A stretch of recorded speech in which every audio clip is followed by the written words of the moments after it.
On peut se marier dans le plus bel endroit du monde, inviter à sa table le meilleur chef. Si au final les gens s'ennuient, ils retiendront quoi de la soirée ? Qu'ils se sont ennuyés, tout simplement. Ils auront même oublié que l'endroit était magnifique et qu'ils ont mangé des choses délicieuses. Quand les gens justement voient que on a la banane et qu'on est avec eux et tout, je pense que ça crée un lien. Le plus beau compliment qu'on m'ait fait un jour, c'est quelqu'un qui m'a dit « J'avais une idée très arrêtée des gens qui faisaient votre métier. Vous m'avez fait changer d'avis sur justement votre métier, avec votre façon justement de l'approche que vous en avez. » Jour J, Mathieu Vitra. Salut à tous et bienvenue sur le podcast Jour J. Je m'appelle Mathieu Vitra et je suis photographe de mariage. Dans ce nouvel épisode, je vous propose d'en savoir plus sur une partie importante d'un jour de mariage puisqu'il s'agit de la soirée. Pour aborder ce sujet, j'ai choisi d'inviter dans cet épisode Stéphane Beaufort. Stéphane est DJ et animateur de mariage depuis 20 ans. Tout au long de sa carrière, il a pu peaufiner sa prestation et sa manière d'intervenir pour cet événement. En écoutant ce podcast, vous allez savoir comment un DJ animateur de mariage va pouvoir insuffler une énergie à la soirée afin de rendre cette fin de journée plus forte et plus mémorable pour les mariés et pour tous les invités. Vous apprendrez également que la prestation d'un animateur ne repose pas seulement sur la musique et le choix des morceaux qu'il diffuse, mais que de nombreux autres éléments peuvent avoir une importance non négligeable pour assurer une prestation de qualité. On se retrouve à la fin de ce podcast. Installez-vous confortablement. Très bonne écoute. Bonjour Stéphane Beaufort. Bonjour Mathieu Vitra. Comment tu vas ? Ça va très bien, merci. Je suis ravi de t'accueillir sur ce podcast parce que ça fait longtemps effectivement que je voulais qu'on parle de cet aspect du mariage. On est dans une étape de la journée qui est effectivement importante pour les mariés. C'est une grande responsabilité qui est la soirée. La soirée du mariage, c'est quelque chose qui est super important parce que c'est ce qui fait un peu toute la réussite de la journée, parce qu'effectivement à partir du moment où les mariés sont dans une certaine ambiance, qu'ils sont relaxés de toute la journée qui s'est passée, c'est quelque chose qui peut être effectivement un peu la cerise sur le gâteau, quoi. Donc voilà, juste avant de développer un petit peu sur toute cette activité, est-ce que je peux te demander simplement de te présenter ? Donc moi je m'appelle Stéphane Beaufort. J'ai 40 ans passés, 40 ans et des poussières on va dire. Je suis dans l'animation, je crois depuis toujours. L'animation c'est un grand fourre-tout, il y a beaucoup de choses dans l'animation. J'ai commencé par de l'animation radio, de l'animation commerciale, et puis je me suis retrouvé un petit peu par hasard, au hasard des rencontres, sur de l'animation de soirée pour le compte de particuliers, puisque à la base je faisais de l'animation dans le monde de la nuit. Et puis à un moment, le monde de la nuit c'est bien, c'est rigolo quand on est jeune, et puis il faut savoir en sortir, parce que c'est quand même un monde et puis une façon de vivre un petit peu spéciale.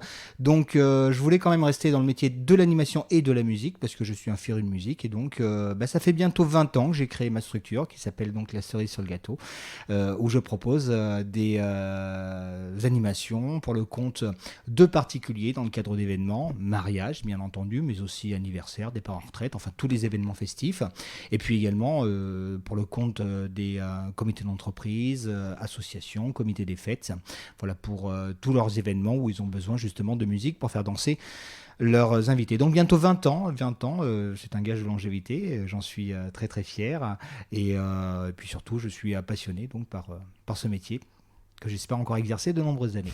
Très bien.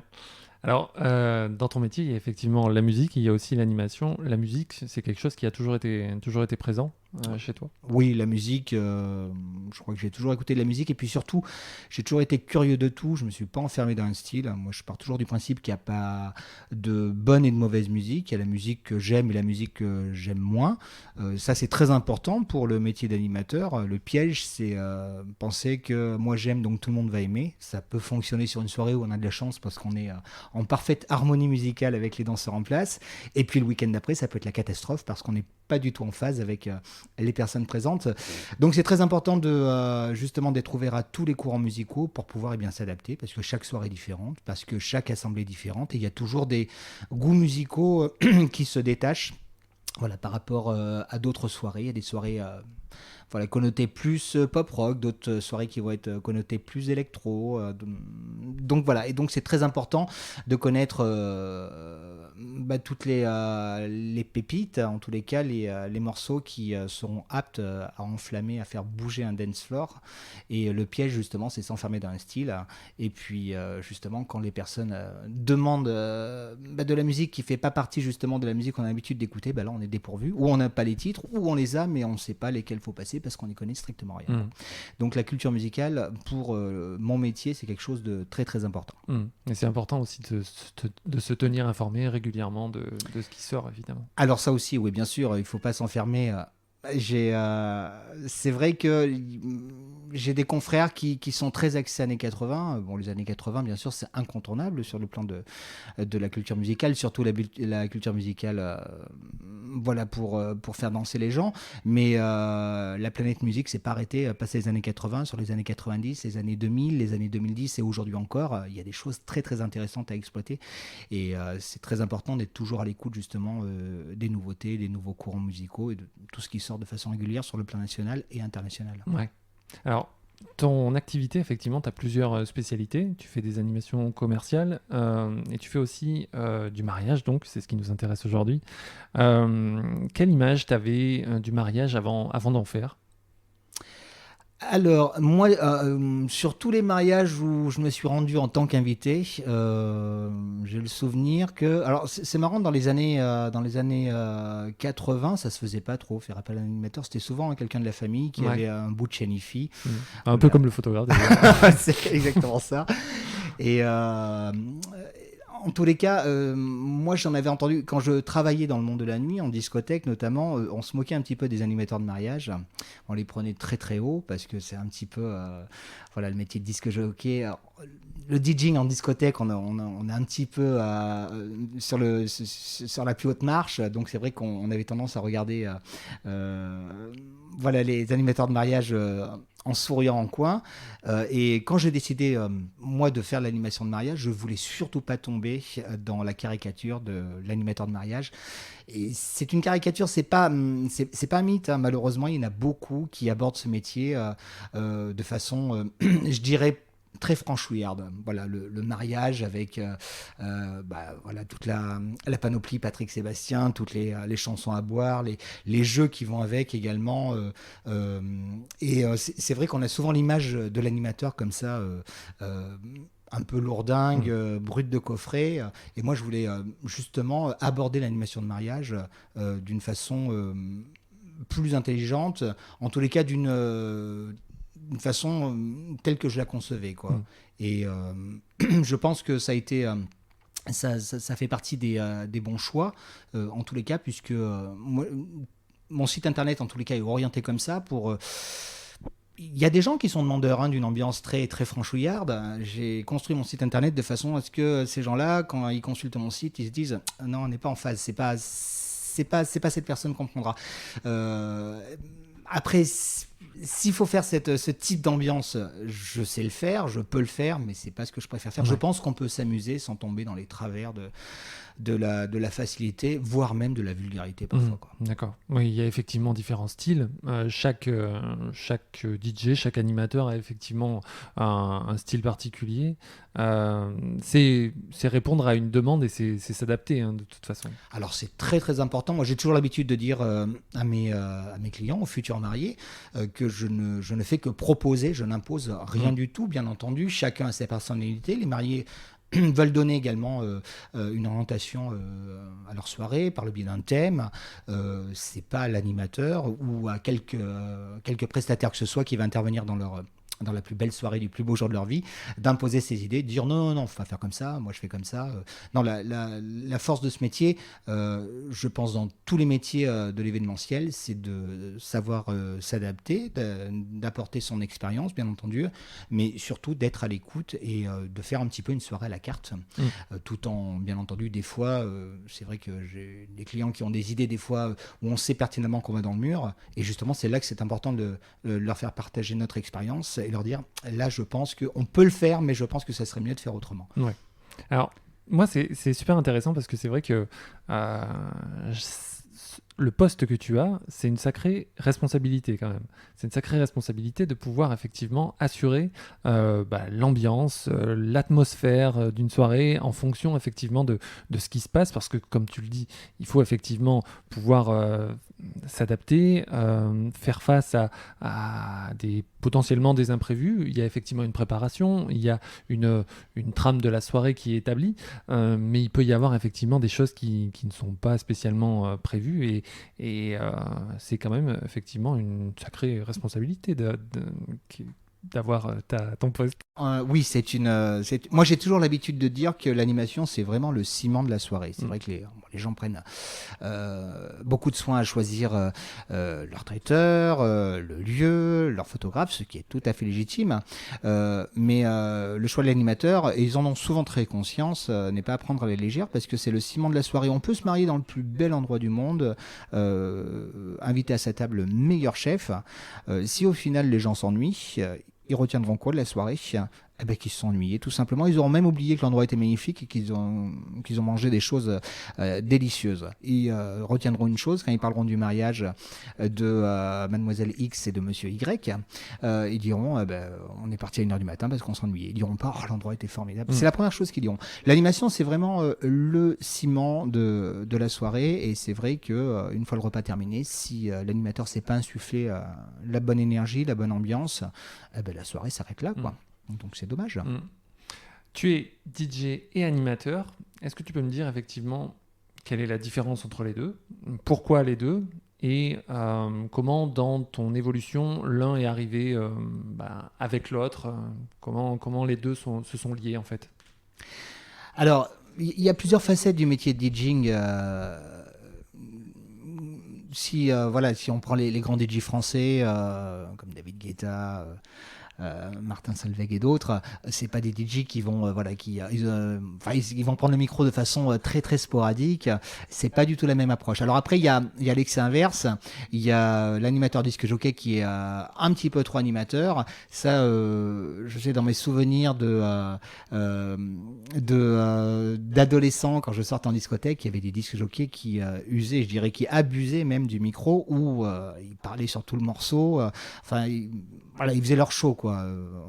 C'est bien de animer, c'est surtout dans un mariage, c'est important. Il y a bien sûr il y a des titres qui sont enchaînés au tempo, et puis bien entendu dans une programmation musicale, à un moment, il faut changer de style.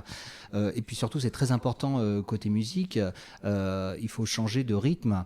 Donc, il y a des choses qui ne peuvent pas s'enchaîner au tempo. Et on fait de l'enchaînement vocal, ce qu'on appelle de l'enchaînement vocal. Alors après, chacun a ses techniques, ses spécificités. Mais l'animation, ça doit être quelque chose de bien dosé. J'ai toujours l'habitude de dire que une animation de soirée, après la métaphore vaut ce qu'elle vaut, mais c'est un petit peu comme une mayonnaise. On peut avoir tous les ingrédients, si on ne sait pas bien les doser et les incorporer au bon moment, la mayonnaise ne prend pas, quoi. C'est exactement ça, une animation. Il y a l'animateur qu'on ne va pas entendre de la soirée. Les gens font la réflexion, donc comme quoi ils y font attention. Quand les gens disent on était à un mariage, l'animateur il n'a pas ouvert la bouche de la soirée. Et puis à contrario, il y a l'autre animateur qui va faire son one man show, qui n'a pas compris que c'était pas lui la vedette. En l'occurrence d'un mariage, c'est pas lui la vedette, et qui va abreuver les gens de paroles jusqu'à un moment l'overdose, quoi. Enfin un moment. Alors voilà. Et puis c'est pareil. Le fait d'avoir fait de la radio m'a appris également on parle sur une intro d'un morceau, sur une exposition d'un morceau. Une fois que le morceau est parti, voilà, le micro est fermé, quoi. Voilà. Donc c'est des petites choses comme ça à savoir, à connaître, qu'on affine avec l'expérience, mais qui font que l'animation est quelque chose d'essentiel, parce que pour insuffler une bonne ambiance, et puis il y a toujours des messages, les gens ont des messages à faire passer, il y a des anniversaires, des choses où il faut dédicacer le morceau parce que ça leur rappelle une anecdote. Donc voilà, c'est important d'entendre la voix de l'animateur disque jockey. Il y a des animateurs, oui, qui sont allergiques au micro, et c'est dommage pour faire ce métier, surtout dans l'animation de mariage, puisque avant la partie dansante, il y a toute la partie repas, il y a des discours, il y a des animations notamment prévues par les invités, et le rôle de l'animateur, là, cette fois-ci, on est dans l'animation de mariage et plus dans le DJing. C'est quand même d'être le monsieur loyal et de faire les annonces, faire en sorte que les choses s'enchaînent de façon tout à fait naturelle. Et là aussi, l'animateur qui ne va pas parler au micro, ça va faire bizarre d'un coup de voir Tata Janine qui prend le micro sans que personne l'ait annoncé, sans qu'on ait annoncé qu'il va se passer quelque chose. Donc voilà, l'animation micro est très importante. D'accord. Tu as toujours fait ça de manière liée, les deux activités, ou alors au début parce que tu as un passé effectivement de radio, tu as un passé aussi de DJ en boîte, en discothèque. Tu as toujours lié les deux quand tu as fait cette partie de ton activité en mariage? Alors, je vais te faire rire, Mathieu, mais j'ai été DJ en grande distribution à mes débuts. Je vendais de la musique, je vendais du cover dans les grandes enseignes commerciales. C'est là que j'ai découvert la puissance du micro pour insuffler une force de vente. Et puis, je me suis rendu compte qu'avec le micro, on pouvait faire beaucoup de choses, quoi. À la condition, encore une fois, d'avoir une voix bien modulée, de savoir bien le doser. Et donc, en animation commerciale, la finalité, bien sûr, était de vendre les produits. Après, en animation de soirée, on vend plus une bonne ambiance, quoi. Enfin, si les gens s'ennuient, c'est pareil. Ils claquent la porte de l'établissement, ils vont en fâche chez le concurrent. Donc, c'est pas le but du jeu. Moi, ce qui m'a beaucoup aidé dans mon métier et le fait de savoir bien, enfin d'être à l'aise en tous les cas devant un microphone, c'est d'avoir fait de l'animation commerciale. Parce que là, c'est de la pure animation. Là, ça demande beaucoup d'élocution, de l'argumentation. Donc, je dirais que c'est quelque chose d'assez intéressant pour aborder ensuite l'approche d'une animation, quelle qu'elle soit, j'ai envie de dire, mais qui plus est animation de soirée. En effet, quoi. C'est vrai que j'ai la chance parce que ça fait je sais plus, je compte plus les années. Ça fait quelques décennies que je manie un micro, donc c'est quelque chose où je suis tout à fait à l'aise. Et puis très important également, et ça c'est pas donné à tout le monde parce que il y a des gens qui, toi Mathieu, tu as une voix qui passe très très bien au micro. Je t'en remercie. Et je te le dis, il y a des gens, ils ont beau faire des efforts, ils n'arrivent pas à moduler la voix. C'est quelque chose de très... des fois, on a l'impression qu'ils parlent faux. C'est bizarre, mais c'est pas agréable en tous les cas à l'oreille. Et là aussi, c'est très important, et surtout en animation commerciale. Quand tu pousses les portes d'un hypermarché et que tu vas faire tes courses, donc tu vas rester, 20 minutes, une demi-heure, 3/4 d'heure dans l'enseigne. Si tu as un animateur qui hurle dans un micro, souvent il y en a qui parlent trop fort, la sono sature. Bon, déjà, alors ça c'est complètement indigeste. Mais en plus, même sans ça, si la sono est à bon niveau, que l'animateur parle pas la bouche collée sur le micro, mais des fois le ton de la voix fait que ça casse les oreilles, quoi. On n'écoute même pas ce qu'il dit, on n'a qu'une envie, c'est sortir et s'aérer les oreilles, quoi. Donc c'est très important.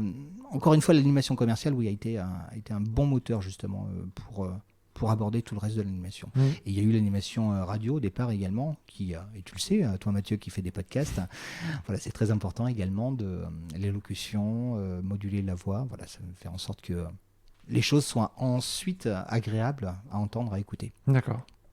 Alors, les futurs mariés donc, qui préparent leur mariage te contactent, et quel est un peu le processus, la suite des étapes une fois qu'ils t'ont contacté, que vous prenez probablement rendez-vous, qu'est-ce qui se passe après jusqu'au jour J? Alors moi, souvent la question c'est bonjour, nous nous marions à telle date, vous prenez combien pour un mariage? Alors moi, j'annonce jamais les tarifs tout de go parce que derrière le tarif, il y a bien sûr toute une formule, toute une prestation. Donc moi, la première démarche, c'est de leur envoyer une proposition, un devis par mail. Et ensuite, s'ils sont intéressés, on se rencontre. La première rencontre, c'est pour faire connaissance. Et puis ça permet de présenter plus en détail ma prestation, de répondre à des questions qui se posent. Et c'est à l'issue de cette rencontre qu'ensuite les mariés, alors pas le jour même, je leur laisse bien entendu le temps de se concerter, ils prennent leur décision à savoir s'ils vont me confier les rênes de l'animation de leur soirée de mariage. Et après, c'est très variable en fonction des couples. Il y a des couples que je ne vais revoir que le jour du mariage, et il y a d'autres couples, je vais les revoir 15 fois avant la soirée. Ça, là encore, ça dépend de la personnalité. Il y a des notamment des mariés EES qui sont assez stressés. C'est marrant, en général, le marié est plus zen. Il aborde les choses, Voilà, il est plus sur des questions, voilà, quel vin on va servir avec la viande, voilà, l'animation, il fait confiance. Mais la mariée, en général, elle a un peu plus de stress. Donc il y a des mariés, notamment, plus stressés que d'autres, que je revois maintes et maintes fois. Mais moi, après, je me tiens à leur disposition. De toute façon, on est amené à se voir parce qu'il y a des choix musicaux à faire ensemble. Il y a des choses à voir ensemble. Ils ont forcément des questions et j'ai forcément des réponses. Alors, ils vont te parler effectivement de l'ambiance qu'ils veulent, même si probablement beaucoup ne savent pas précisément ce qu'ils veulent. Ils ont effectivement quelque chose en tête qui est peut-être un peu flou au départ. Quelles questions, toi, tu vas leur poser pour que ce soit le plus personnalisé possible et le plus impactant, le plus efficace? Alors c'est très variable là aussi. Hein. Il y a des gens qui savent exactement ce qu'ils veulent. Il y en a même d'autres, il y en a même certains couples qui savent trop ce qu'ils veulent. Il faut laisser une part. On ne peut pas régler un mariage comme du papier à musique. C'est la garantie d'aller droit dans le mur. Moi, j'ai le souvenir d'un couple qui m'avait donné une playlist à diffuser. J'avais déjà toute la programmation musicale de la soirée, donc c'est pas très intéressant dans mon métier de faire le jukebox. À ce titre-là, je leur ai posé la question louez une sono, mettez votre playlist sur une clé USB, vous allez faire de grosses économies. Quoi. Enfin, c'est vrai que moi, c'est pas très intéressant. Et puis, quand je regardais la playlist, en plus, je savais pertinemment que le titre était bon, mais il y a de la musique pour faire danser, de la musique pour écouter, à la maison, quoi. Et on était plus dans ce contexte, et je savais pertinemment que leur playlist n'allait pas fonctionner. Et après, encore une fois, moi, je n'impose rien. J'ai essayé de les mettre en garde. Ils ont dit non, vous jouez cette playlist.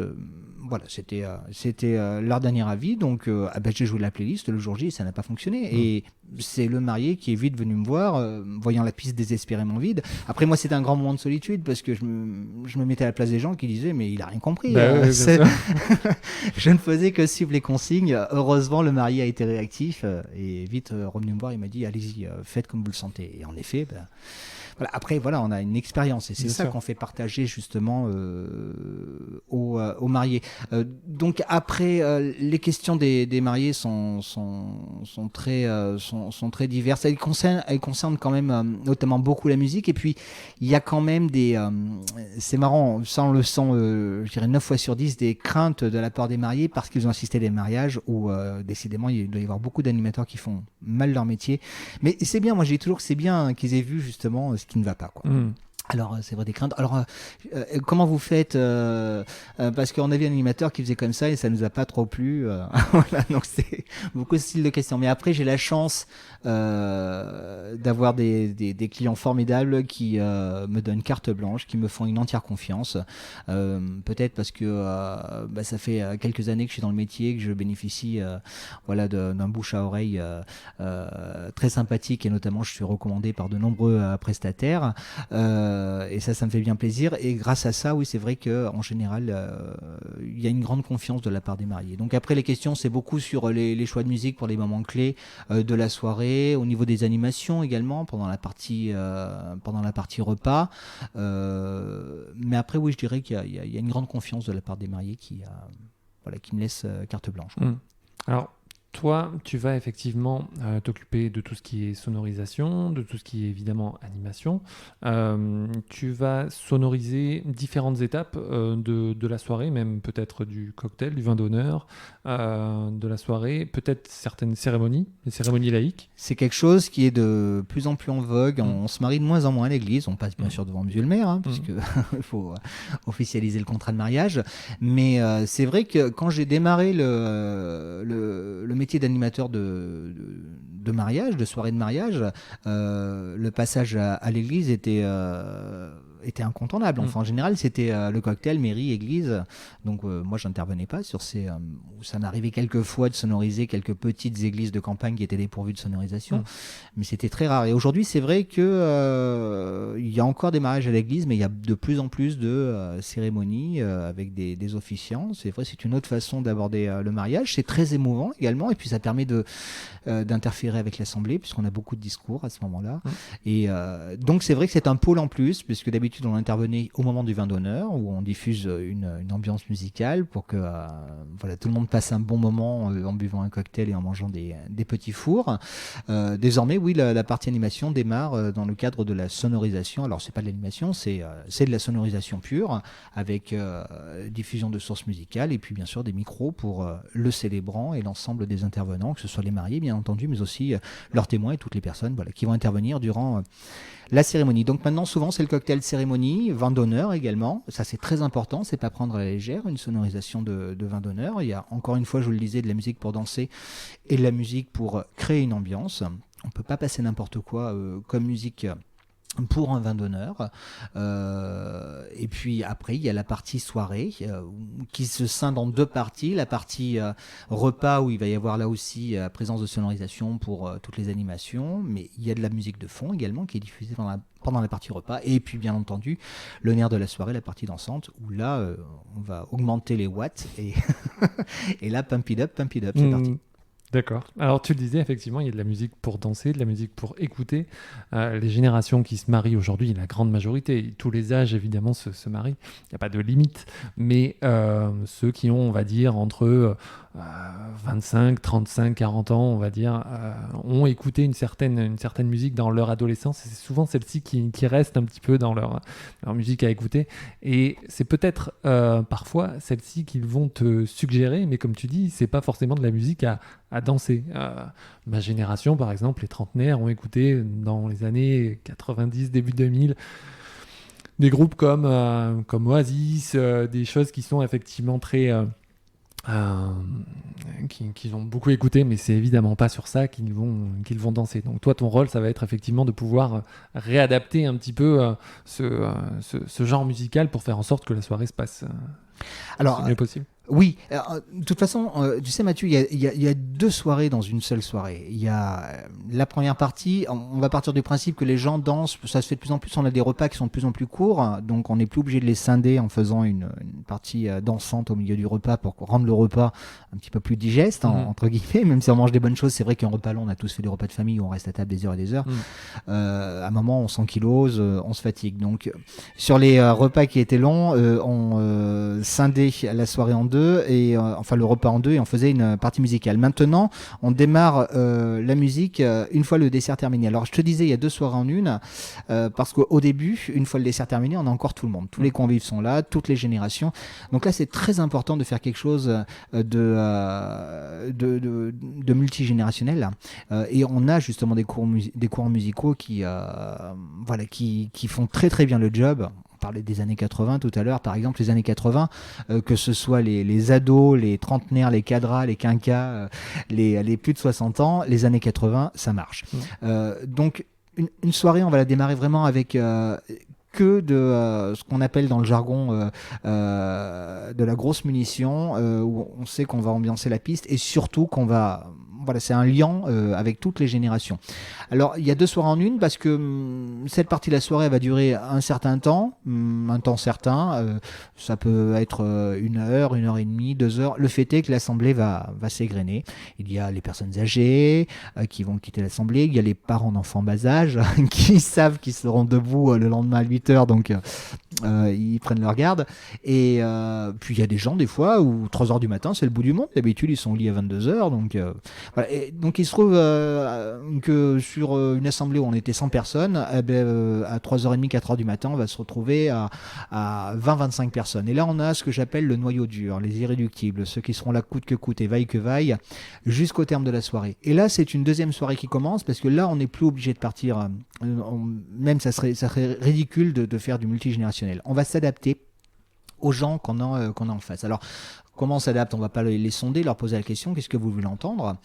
Après, c'est l'expérience, encore une fois. Moi, j'ai travaillé dans des établissements, notamment des bars de nuit sur des grosses stations balnéaires, où dans la même rue, il y avait une dizaine d'établissements du type dans lequel j'étais employé. Le but du jeu, en tous les cas, ce qu'attendait mon employeur, c'était que les gens poussent la porte de l'établissement où j'officiais et qui dépensent leur budget qu'ils avaient à dépenser ce soir-là, ici, et pas chez le concurrent d'en face. Donc, Bon, il n'y a pas de secret, hein, pour que les gens les retenir, faut qu'ils se sentent bien, que la musique leur plaise. Et puis après, une fois qu'on commence à avoir un petit peu de monde, c'est gagné parce que bon, quand tu es client, Mathieu, et que tu as un bar d'un côté où les gens sont debout sur les tables et que de l'autre côté, il y a 3 clampins, le choix est vite fait, quoi. Donc en fait, c'était le challenge tous les soirs et ça a été une super école. Donc on sonde pas les gens. Bon, il y a l'âge, bien sûr, hein, c'est sûr qui entre en compte. Et puis il y a surtout la façon dont ils réagissent, sur la musique qu'on joue. Il y a des morceaux qui vont créer un engouement. On sait qu'on peut exploiter toute une couleur musicale qui va coller tout à fait à ce qu'on joue et qui plaît. Donc d'où encore une fois l'importance d'avoir une solide culture musicale. Et puis à contrario, vous allez lancer un morceau, l'assemblée va se clairsemer, il y a beaucoup de gens qui vont aller côté bar. Là, bon, c'est pas bon ça. Alors, on sait que cette partie musicale, on va la laisser de côté ce soir. On n'a pas les gens qui aiment trop ça. Donc voilà, encore une fois, c'est l'adaptation, le pouvoir d'être caméléon et de savoir s'adapter justement aux goûts musicaux des gens. Après, il y a des gens également qui demandent des titres. Alors, dans les mariages, les demandes de titres, sur la première partie de soirée, elles sont pas forcément recevables parce que je peux pas faire plaisir à 10% de l'assemblée ou les 90 autres pourcents, et surtout ça peut aller très très vite. Ils vont dire si nous passe que je parle aux anciens, les anciens face anciens. Aussi, c'est que du boum boum. Hein, allez Janine, mets ton manteau, on rentre. Hein, donc après, les gens, ils comprennent, quoi. Je leur dis, oui, ça, on le passera, mais un petit peu plus tard, quoi. Ouais. Mais bon, après, quand on a ce noyau dur des irréductibles, tout est recevable. Tout est recevable. Toutes les requêtes sont recevables. Moi, je suis là pour faire plaisir à mes clients. Je ne suis pas là pour me faire plaisir. Donc, s'ils veulent l'entendre, et souvent, des fois, on a des requêtes, même des fois des titres que je ne connais même pas. Je suis étonné d'avoir dans ma playlist parce que c'est des délires quand ils étaient étudiants, ils déliraient sur ce titre. Et voilà. Et je ne vais pas dire, oh non, ça c'est nul, on le passe pas. Non, non, bien sûr, s'ils veulent s'éclater là-dessus, avec grand plaisir, quoi. Jour J. Mathieu Vitra avec Stéphane Beaufort. Pour assurer une bonne prestation, il faut que tu crées effectivement une ambiance, mais il faut que tu fasses aussi partie de l'ambiance. Parce que tu es effectivement derrière tes platines, mais tu es dans la soirée, tu n'es pas hors de la soirée. Il faut que tu sois effectivement complètement intégré à la soirée pour que ce soit efficace et pour que tu sois vraiment, tu es actif dans la soirée et tu n'es pas vraiment en dehors de tout ça, quoi.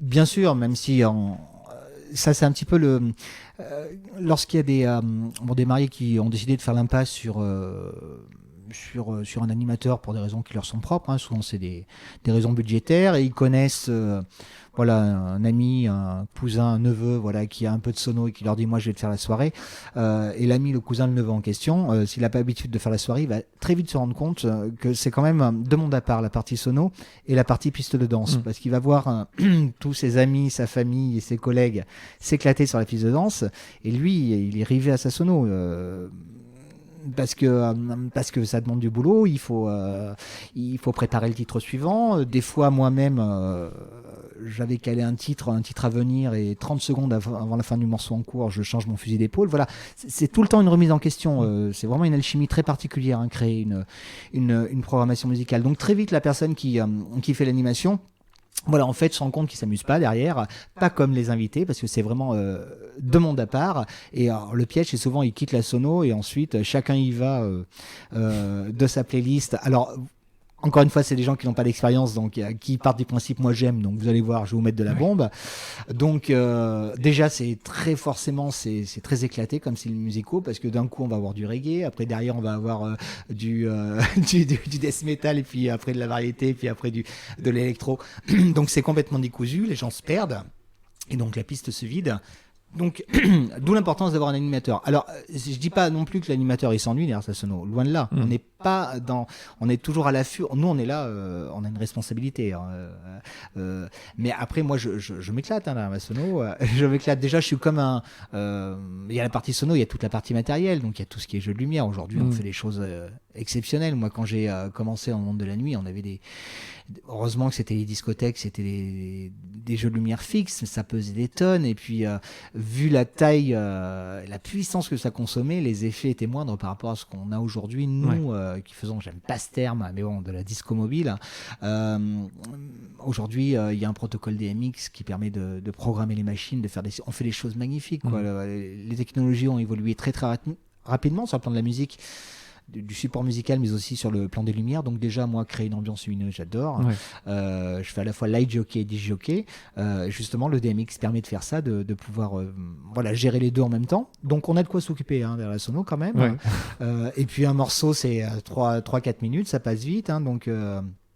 Mais après, voilà, moi j'adore regarder les gens s'amuser, notamment s'ils s'amusent, moi ça me va, parce que justement on m'a employé pour ça.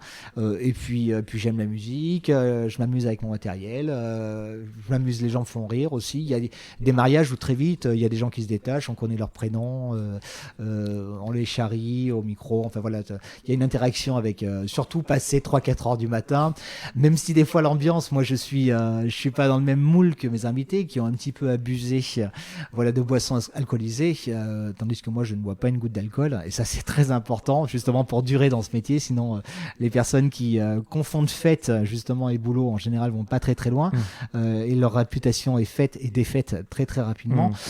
Donc c'est vrai que quand vous avez des gens vraiment dans un esprit festif et que vous êtes derrière votre sono sobre, c'est quand même deux mondes à part, mais il y a un lien quand même, bien entendu. Ouais. Non, mais c'est ça, c'est super intéressant parce que pour t'avoir vu effectivement évoluer sur une soirée, c'est quelque chose qui est assez précis. Tu t'éclates vraiment derrière tes platines et t'es vraiment à fond, et je pense effectivement que ça fait partie du succès d'une soirée, d'avoir effectivement quelqu'un qui est vraiment en phase avec la soirée, quoi. Je crois que quand on montre, on démontre qu'on aime son métier, forcément les choses passent plus facilement. À l'animation, on ne peut pas tricher. On peut peut-être tricher dans d'autres métiers, y aller en traînant des pieds en faisant la tête. Si on bosse devant une machine, la machine, je pense pas que... Mais en animation, ça peut pas fonctionner, quoi. Si on y va juste pour prendre un chèque, et qu'on y va en tirant la tronche, en regardant sa montre, en disant bon, c'est quand qu'ils vont aller se coucher, ça fonctionne pas.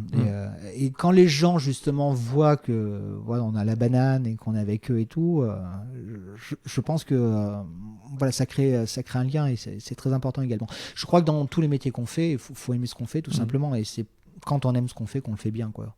Tout ce qu'on fait avec passion, on le fait forcément bien. Tout ce qu'on fait avec moins de passion, voire même avec dégoût, ça ne peut pas fonctionner, quoi. Et puis on passe beaucoup de temps dans une vie à travailler, c'est dommage quand même d'y aller en traînant des pieds, quoi. Non, mais c'est ça. Mais moi je fais effectivement le parallèle avec mon poste à moi, effectivement, en tant que photographe, à partir du moment où on est même au niveau relationnel avec les mariés, où il peut y avoir une certaine gêne, on se retient un petit peu, on n'a pas forcément le même résultat à la fin, parce que il n'y a pas ce côté complice, ce côté photo immersif qu'on peut donner si on n'a pas effectivement ce côté, cette proximité avec les mariés, et même avec les invités, parce que au cours de toute la journée, des préparatifs jusqu'à la soirée, on apprend à connaître les différentes personnes.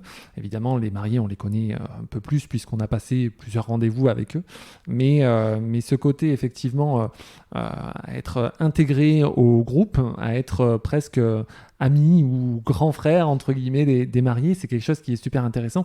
Et non seulement c'est intéressant, c'est plaisant, mais c'est aussi efficace pour avoir un produit fini qui est de qualité, quoi. Tu as tout dit, Mathieu, c'est exactement ça. Alors, on a parlé un petit peu du côté son, on a parlé du côté lumière, mais tu intègres aussi une partie vidéo avec des écrans. Comment ça se passe et quelle est la valeur ajoutée, et comment tu l'intègres à ta prestation ? Alors moi c'est rigolo, depuis que j'ai commencé, pour moi la vidéo était indissociable justement d'une animation de soirée. Je me rappelle, j'ai commencé avec des Barnum qui pesaient des dizaines de kilos pour une résolution d'image qui était... les choses ont évolué, hein. C'est vrai qu'il y a 20 ans, un vidéoprojecteur c'était du luxe, hein. Il y avait très peu d'animateurs qui en avaient, quoi. À diffuser des habillages faits avec je sais plus ce que c'était, ce protocole informatique. Enfin, quand j'y repense, c'était pas beau, mais c'était révolutionnaire à l'époque. Et puis bien sûr, comme toutes les choses, le matériel a évolué. Aujourd'hui, voilà, la vidéo fait toujours partie, bien entendu, partie intégrale de ma prestation. Dans les mariages, moi je fais de l'habillage vidéo sur tous les moments clés de la soirée. Moi je suis un peu un perfectionniste, j'aime que les choses soient belles, soient carrées. Je trouve que pour une ouverture de bal, quand il y a écrit sur l'écran ouverture de bal avec le prénom des mariés, feu d'artifice et tout, je trouve ça joli. Pareil pour la présentation du dessert, l'ouverture de bal. La vidéo SR, elle est bien sûr, tout l'outil vidéo est à la disposition des invités parce qu'aujourd'hui justement avec l'outil numérique, tout le monde monte de la vidéo. Aujourd'hui c'est très très simple, on a des outils très très simples, que ce soit sur PC ou Mac, pour remonter de la vidéo. Donc c'est l'occasion de jeter un coup d'œil dans le rétroviseur et de faire un joli montage avec de belles musiques, avec des photos retraçant l'enfance, l'adolescence, la rencontre des mariés. Donc ça, on y a droit assez fréquemment. Donc il y a des lip-dubs, il y a plein de choses qui sont faites côté vidéo. Et puis moi, la vidéo, je m'en sers, je le disais, pour des habillages. Et puis surtout quelque chose que j'ai mis en place il y a... Ça fait quelques années déjà. Alors, au début, je me suis posé la question, je me rappelle, j'en parlais avec mon épouse. Je disais, je passerais bien les clips des morceaux pendant que je joue les morceaux. Elle me disait, mais attends, les gens, ils vont s'asseoir, ils vont regarder la télé. Et c'est vrai que c'était ma question, est-ce que c'est perspicace de faire ça? Et en fait, oui, c'est complètement perspicace parce que la vidéo, elle est là comme un diaporama de photos de mariés que je passe pendant la partie repas. Je récupère des photos auprès des invités qui prennent des photos sur les moments clés, la mairie, à l'église, s'il y a une cérémonie à l'église, la cérémonie laïque, le vin d'honneur. Voilà, je récupère des photos. C'est toujours intéressant. Les invités se voient pendant la partie repas sur l'écran, revoient les mariés, les moments forts de la journée. Après, ils regardent pas. Voilà, l'écran est là pour habiller justement la partie repas. Alors c'est pareil en fait pour la partie dansante. Les gens, alors il y a des gens des fois qui passent leur repas, voilà, avec la chaise dirigée côté écran, comme si c'était devant la télé, et qui regardent tous les clips. Bon, il y en a très peu. Après, les gens, ils dansent, ils regardent pas, mais ce qui est rigolo, c'est que quand il y a des clips avec des chorégraphies bien particulières, une chorégraphie de Beyoncé, par exemple, là, tout de suite, voilà, tout le monde se met au diapason sur la vidéo pour reproduire la chorégraphie de Dirty Dancing, voilà, plein de choses comme ça. Donc, c'est un habillage très intéressant, le côté vidéo. Alors, j'ai réussi à contourner le problème parce qu'avant, je faisais de la vidéoprojection, donc ce qui voulait dire que j'avais un vidéoprojecteur sur un pied devant un écran, donc je pouvais pas justement diffuser les clips pendant que les gens dansaient, parce qu'on va pas les faire danser au milieu d'un vidéoprojecteur, c'est chronique d'une mort annoncée, pour le vidéoprojecteur. Et puis même des gens pourraient se blesser. Donc aujourd'hui, moi j'ai choisi le principe de la rétroprojection, ce qui permet d'avoir le vidéoprojecteur de l'autre côté de l'écran, donc il est à côté scène souvent, il gêne personne et on peut profiter de la vidéo toute la soirée et par le biais de ce procédé, je peux ainsi proposer donc les clips vidéo de tous les morceaux, en tous les cas que j'ai dans ma playlist avec vidéo accompagnée, avec les clips originaux. Et je me suis rendu compte, en fait, même si j'étais sceptique au début, où j'en parlais justement avec mon épouse, à savoir est-ce que c'est perspicace? Oui, ça l'est. Et ce qui est marrant, il y a même des mariés, quand je leur dis qu'il y aura également les clips qui seront diffusés, ils me disent oh, vous en êtes sûr? Et justement, ils ont cette appréhension. Et puis je leur dis écoutez, on les diffuse, si ça vous va pas dans la soirée, vous venez me voir et puis on arrête quoi. Et puis en fait quand on fait le débrief à la fin de la soirée, ils disent oh oui non c'était super quoi. Donc voilà, l'outil vidéo c'est très important, et puis surtout les habillages vidéo, moi je trouve ça très intéressant, ça fait vraiment une jolie finition de la soirée quoi. Et ça c'est quelque chose auquel je tiens beaucoup, que les finitions. Je pensais par exemple une animation également pour ça se fait de temps en temps, les invités qui refont une chanson pour les mariés. Alors souvent moi je leur dis c'est mieux quand même de chanter sur une bande son que de chanter a cappella, au moins vous avez un guide, vous allez être vraiment en diapason, parce que souvent quand il n'y a pas de bande son ça part dans tous les sens. Donc et puis plutôt que distribuer des feuilles que vous allez imprimer, parce que souvent quand les gens chantent en groupe, on comprend pas forcément les paroles, donc ils distribuent les paroles à ceux qui ne font pas partie de cette animation. Donc du coup, les gens ont les yeux rivés sur un morceau de papier, ils regardent même pas les... Donc moi je leur propose de refaire leur morceau en karaoké maison. Alors ça bien sûr ça se fait... en amont du mariage, je peux pas le faire. Voilà, s'ils me donnent, ils me disent on va faire une chanson pour les mariés pendant le vin d'honneur. Bon, on peut pas mettre ça en place, mais c'est pour ça que c'est très important. Moi, j'ai toujours aux mariés de donner mes coordonnées à leurs invités, ou en tous les cas aux gens qu'ils pressentent susceptibles de proposer des animations. Et donc à la maison, je prépare ça. On prend la bande son instrumentale du morceau qu'ils ont choisi et comme un karaoké, on recolle leurs paroles. Et ils chantent avec un moniteur vidéo, ça veut dire qu'ils chantent face à l'assemblée. Et l'assemblée, justement, on peut les regarder et en même temps avoir un œil au-dessus d'eux, l'écran sur lequel les paroles passent, quoi. Donc voilà, ça fait partie de la finition. Je ne serais pas obligé de le faire, hein. Je peux dire, oui, allez-y, chantez, distribuez vos feuilles, chantez a cappella, après tout, hein. Voilà, moi, ça va me faire moins travailler. Mais voilà, moi, j'aime bien que les choses soient carrées, on se soucie de la finition, et puis c'est ça aussi qui fait, qui est un gage de sérieux, et qui fait qu'ensuite, vous êtes recommandé, quoi. C'est ces petits détails que les gens apprécient en définitive. Jour J. Mathieu Vitra avec Stéphane Beaufort. Alors, quand la soirée évolue, elle finit à 3, 4, 5 heures du matin, comment tu gères la fin de soirée ? Comment tu estimes qu'effectivement, il va y avoir effectivement un nombre de personnes qui va peut-être définir la fin de soirée, mais comment tu vas gérer effectivement la progression et la fin effectivement de ta prestation en fait ? Alors moi, je fais partie des prestataires qui n'ont pas d'heure butoir, qui serais-je pour dire votre soirée va s'arrêter à telle heure.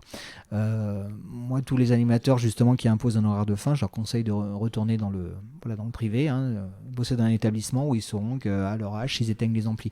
On se marie qu'une fois dans sa vie, en tous les cas, c'est toujours tout le mal que je souhaite à mes clients, mes futurs mariés. Donc on danse jusqu'à plus soif. Donc voilà, c'est très variable. Il y a des soirées qui se finissent à 4 heures, d'autres à 5 heures, d'autres à 6 heures, d'autres à 7 heures.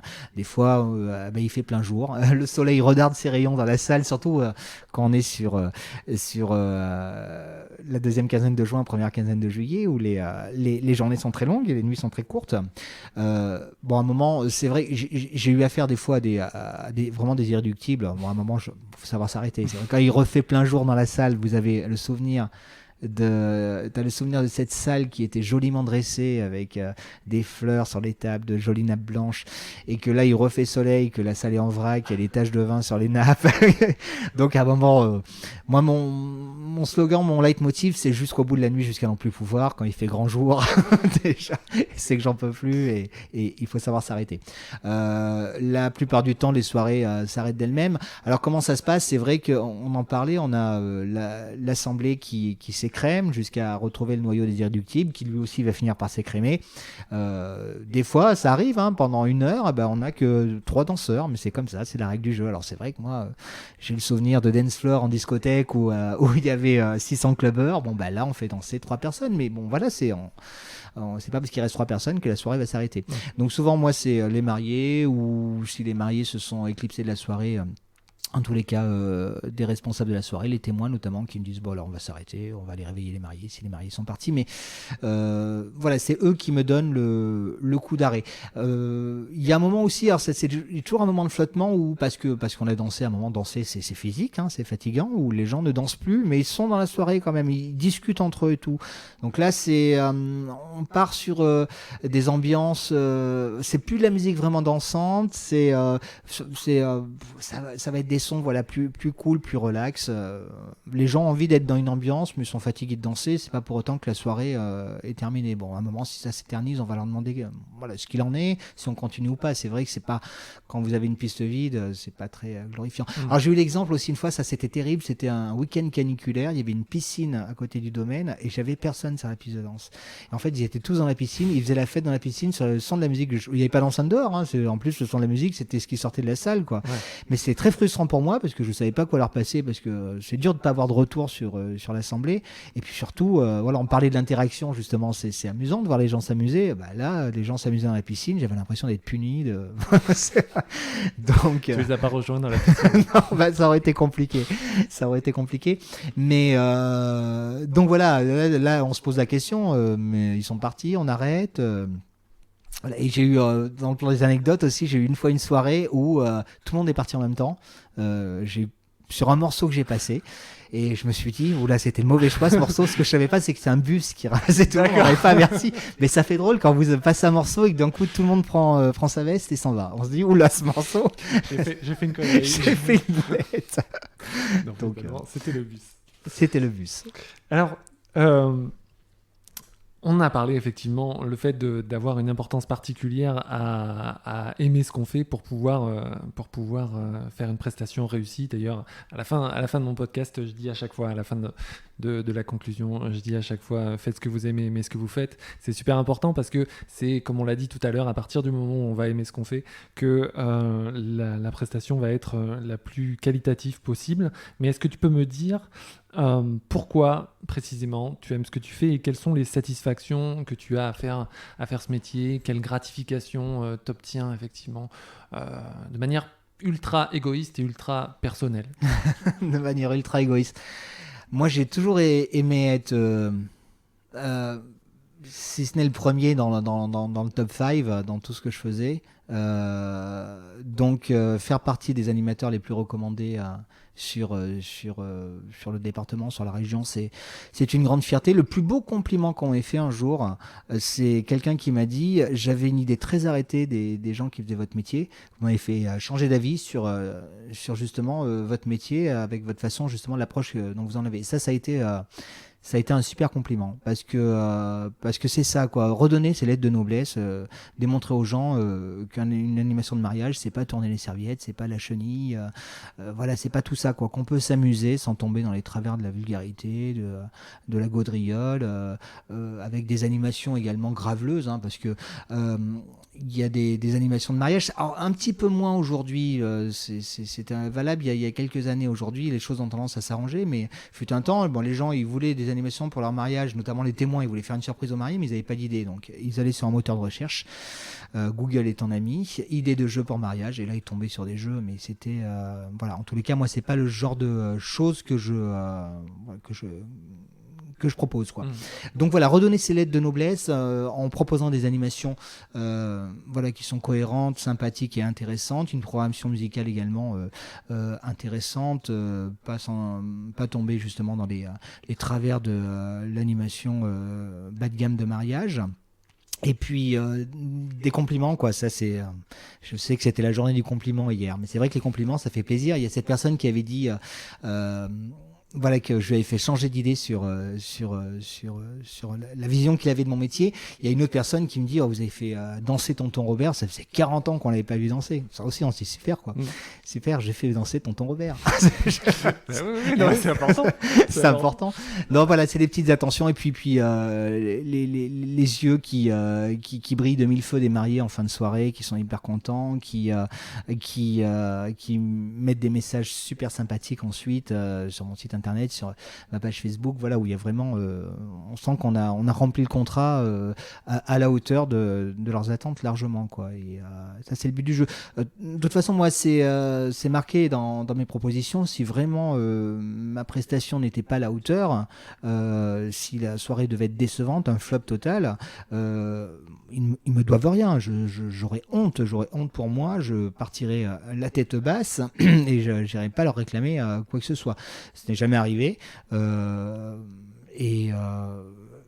Voilà, c'est très important, justement, là aussi, pour durer dans ce métier. Il y a beaucoup d'animateurs de mariage qui fleurissent chaque année, on en découvre, mais il y a beaucoup de turnover aussi. Il y en a qui disparaissent aussi vite qu'ils sont apparus, parce que encore une fois, n'est pas animateur de soirée qui veut. C'est pas parce qu'on a un bout de matériel, 3 jeux de lumière, un micro devant la bouche que la messe est dite. Voilà, il y a des choses à savoir, il y a une approche, il y a une sensibilité que certains n'ont pas et ils se rendent compte très très vite, ou en tout cas on leur fait comprendre, parce que c'est pareil, en bouche à oreille, c'est une publicité qui ne se trompe pas, quoi. Une réputation est longue à se faire, mais à se défaire, ça va très très vite. Et les gens qui sont pas sérieux, voilà, c'est pour ça qu'ils durent pas très très longtemps dans ce métier, quoi. Alors, les mariés vont venir effectivement te contacter. Est-ce que tu pourrais donner un conseil, ou plusieurs d'ailleurs, pour choisir un bon DJ, un bon animateur? Est-ce que il va y avoir effectivement des critères à saisir, des critères à sélectionner pour être sûr de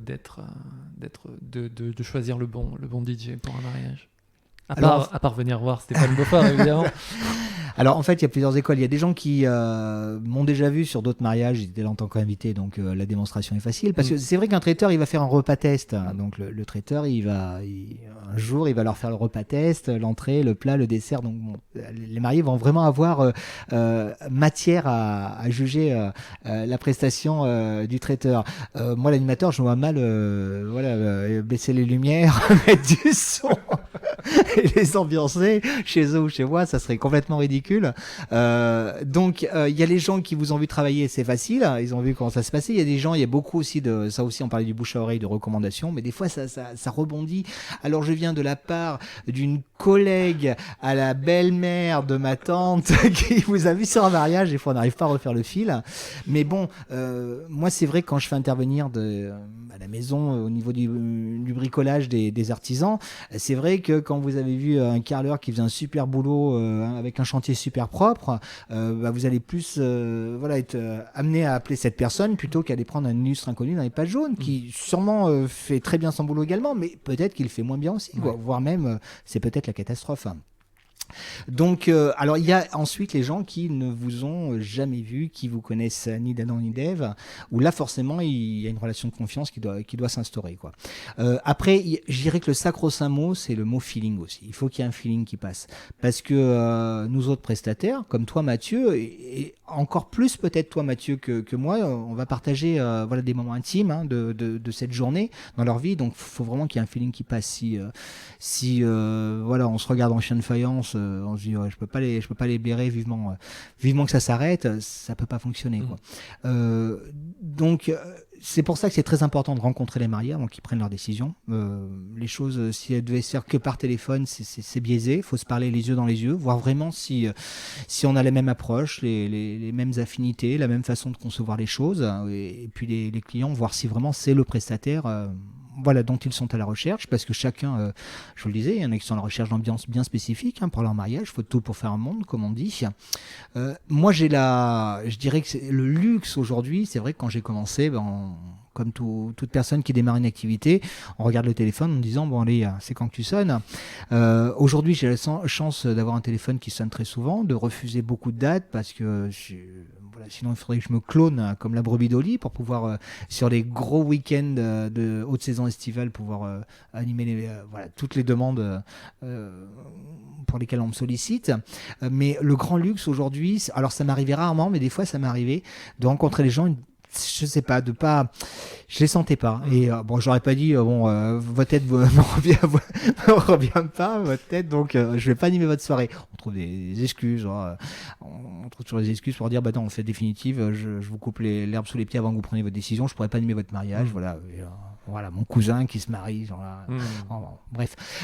Mais ça m'est arrivé parce que c'est affreux, de partager justement cette soirée avec. Et puis surtout, c'est pas leur rendre service aussi. Exactement, tout à fait. Et puis surtout, ce que et ça c'est marrant, j'ai remarqué, c'est à 100%. Parce qu'encore une fois, il faut tout pour faire un monde. Des fois, moi à une époque, j'étais très content d'avoir des clients, donc j'allais pas refuser les clients. Mais j'ai passé des soirées avec des gens qui étaient particulièrement désagréables parce que on est prestataire, on s'adapte, mais à un moment quand même, faut pas non plus tirer sur la ficelle. Il y en avait qui avaient tendance un peu à vous prendre vraiment pour je suis le payeur, donc toi tu t'obéis aux ordres. C'était très directif, c'était très et ces gens-là, je me rends compte que leurs invités c'est les mêmes. Je crois qu'on a les amis qu'on mérite. Forcément, au niveau de la famille, on est dans un état d'esprit dans lequel on a été éduqué. Donc, si on est comme ça, il y a des grandes chances que les frères, les sœurs, les parents soient dans le même état d'esprit. Et j'étais dans une soirée où j'avais que des gens désagréables. Mais c'est atroce. C'est atroce. Donc, le feeling, c'est très important, quoi. Et si le feeling y passe, il y a quelque chose dans les yeux, quand on se parle les yeux dans les yeux. Moi, je sais que chaque fois, mes clients, quand on a partagé un moment, on a bien parlé, je sens que la confiance est là, j'ai envie de faire la soirée, et je sens qu'ils ont envie de faire la soirée aussi. Et à chaque fois, je m'amuse à leur dire, non, mais concertez-vous, vous avez le temps d'en discuter entre vous. Et ils me disent, non, notre décision est prise, ça sera vous notre prestataire. Là aussi, ça fait plaisir. Alors, dans toutes tes années d'expérience, est-ce qu'il y a un mariage qui t'a profondément marqué, qui sort un petit peu du lot ? T'as le droit à un. Pas deux. Est-ce qu'il y a effectivement un événement comme ça qui de par la personnalité des mariés, le lieu, l'ambiance particulière, l'atmosphère, est-ce qu'il y a un C'est mariage marrant, il y a un mariage qui m'a marqué. C'était au Pôle de l'Anneau, mais il y a longtemps de ça. Et c'était le mariage d'un couple où il y a eu une alchimie qui est passée entre eux et moi. Enfin, on a l'impression qu'on se connaissait depuis toujours. Où j'ai passé de la musique complètement, je savais même pas, je passais des trucs, en fait ça c'est fini, ils sont restés mais pendant quelques heures, hein. Le marié avec des potes d'enfance, sur les sons qu'ils écoutaient quand ils étaient ados, c'était des trucs atroces quoi, c'était death metal et tout, mais c'était très métalleux, c'est pas trop ce que je préfère. Et pourtant j'ai passé une super soirée, et surtout je me rappelle cette fin de soirée, je sais pas si tu connais le Pôle de l'Anneau, il y a une magnifique terrasse qui donne sur une vue dégagée sur les forêts, les champs, très très beau paysage. Et il y avait un soleil magnifique qui se levait, et tous les invités qui restaient, ils étaient encore une quinzaine. Et ils se sont mis sur la terrasse à regarder se lever de soleil, et j'ai mis un morceau de Keith Jarrett, morceau du concert à Cologne. Enfin, c'est quelque chose que moi j'adore, et tout le monde était en harmonie à regarder ce lever de soleil sur ce morceau, et ça c'est vraiment un très très beau souvenir quoi. C'est marrant, ça m'a marqué, ça m'a vraiment marqué ce souvenir quoi. Merci beaucoup Stéphane. Merci à toi Mathieu.